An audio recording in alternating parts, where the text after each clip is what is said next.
السلام علیکم، آج ہم ڈسکس کریں گے پریگنینسی کی ڈیوریشن کو اور پریگنینسی میں ہونے والے فزیولوجیکل چینجز کو۔ پریگنینسی کی ڈیوریشن اور فزیولوجیکل چینجز کو پڑھنے سے پہلے ہمیں یہ پتہ ہونا چاہیے کہ بیسیکلی پریگنینسی کہتے کسے ہیں۔ تو پریگنینسی کی شارٹ سی ڈیفینیشن بتا دیتی ہوں کہ کنسیپشن سے لے کے لیبر تک کا جو دورانیہ ہوتا ہے اسے ہم پریگنینسی کہتے ہیں۔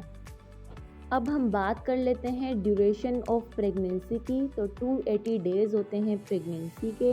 اگر اس میں 7 دن کم یا زیادہ ہو جائیں تو مسئلہ نہیں ہوتا۔ پریگنینسی میں 40 ویکس اور 3 ٹرائمیسٹر ہوتے ہیں جسے ہم فردر ڈسکس کریں گے۔ اگر ہم بات کر لیں پہلے ٹرائمیسٹر یعنی فرسٹ ٹرائمیسٹر کی تو وہ 1 سے لے کے 12 ویک تک ہوتا ہے جسے ہم فرسٹ ٹرائمیسٹر کہتے ہیں۔ سیکنڈ ٹرائمیسٹر یعنی دوسرا ٹرائمیسٹر ہمارا 30 ویک سے لے کے 28 ویک تک ہوتا ہے، اور تیسرا ٹرائمیسٹر یعنی تھرڈ ٹرائمیسٹر پریگنینسی کا ہمارا 29 ویک سے لے کے 40 ویک تک ہوتا ہے۔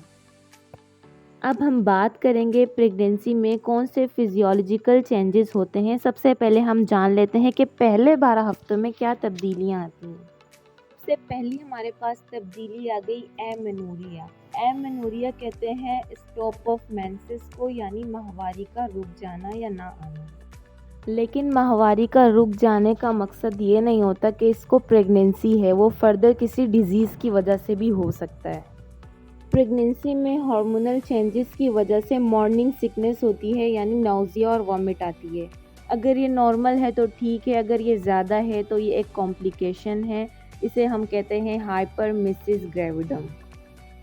باڈی کا فنکشن ڈبل ہو جاتا ہے جس کی وجہ سے پریگننٹ وومن کو تھکاوٹ محسوس ہو سکتی ہے، نیند زیادہ آ سکتی ہے۔ یوٹرس میں موجود فیٹس کی وجہ سے ایک پریگننٹ وومن کے پیٹ کا سائز آہستہ آہستہ بڑھتا ہے۔ اس کے علاوہ پریگننٹ وومن کے بریسٹ کے سائز اور اس کی شیپ میں تبدیلی آ جاتی ہے، یہ بھاری محسوس ہونے لگتے ہیں، ان میں درد ہوتا ہے۔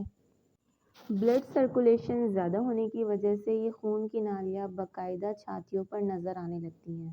بیبی کو ڈیلیور کرنے کے بعد یہ اکثر غائب بھی ہو جاتی ہیں۔ اسکن پر سیاہ دھبے ہو جاتے ہیں، پیٹ پر لکیریں آ جاتی ہیں جسے لینیا نگرا کہتے ہیں۔ اس کے علاوہ نپل کے ارد گرد جو ہے کلر گہرا ہو جاتا ہے، اسے ہم ایرولا کہتے ہیں۔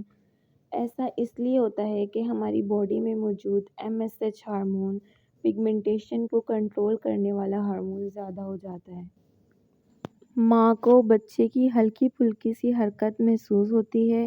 جو بچہ پہلی حرکت کرتا ہے ہم اسے کوئکننگ کا نام دیتے ہیں۔ اس کے علاوہ پریگنینسی کو کنفرم کرنے کے لیے ہم یورین کے ذریعے ٹیسٹ کرواتے ہیں جو کہ 6 ہفتوں میں مثبت آتا ہے۔ بلیڈر پر پروجسٹرون کے اثر کی وجہ سے پریگننٹ وومن کو بار بار یورین پاس کرنے کی حاجت محسوس ہو سکتی ہے، لیکن یہ صرف پریگنینسی کے چینجز کی علامت نہیں ہے، یہ کسی انفیکشن کی وجہ سے بھی ہو سکتا ہے جیسا کہ UTI۔